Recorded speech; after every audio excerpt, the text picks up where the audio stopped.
Proverbe chapitre 12, verset 27. Le bien le plus précieux de l'homme, c'est le travail, c'est l'activité. Un homme qui s'épanouit, c'est quelqu'un qui fait quelque chose. C'est tragique et terrible quand tu ne travailles pas.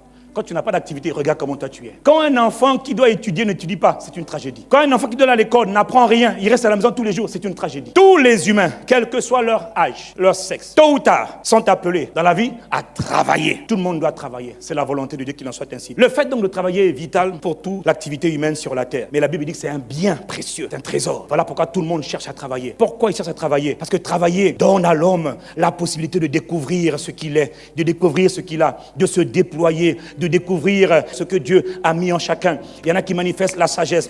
On manifeste nos dons, nos talents. On ne peut découvrir ce qu'on a que par le travail. On ne peut s'épanouir que par le travail. On ne peut satisfaire ses désirs que par le travail. On ne peut apprendre que par le travail. On ne peut se mouvoir, se déployer que par le travail. On a tous besoin de faire quelque chose. Et quand on fait ces choses, on manifeste notre force, notre aisance, notre nature, notre intelligence, notre discernement, notre grâce. 2 Thessaloniciens chapitre 3, versets 10 à 12. Si quelqu'un ne veut pas travailler, qu'il ne mange pas non plus. Nous apprenons cependant qu'il y a parmi vous quelques-uns qui vivent dans le désordre, qui ne travaillent pas, mais qui s'occupent de futilités. Ça, c'est généralement ce que font les gens qui ne travaillent pas. Ils s'occupent de futilités, ils racontent des bêtises à longueur de journée. Ils n'ont rien à faire. Nous invitons ces gens-là, dit la parole, donc le Saint-Esprit. Et nous les exhortons par le Seigneur Jésus à manger leur propre pain en travaillant paisiblement. Tu vois à quel point le travail est important.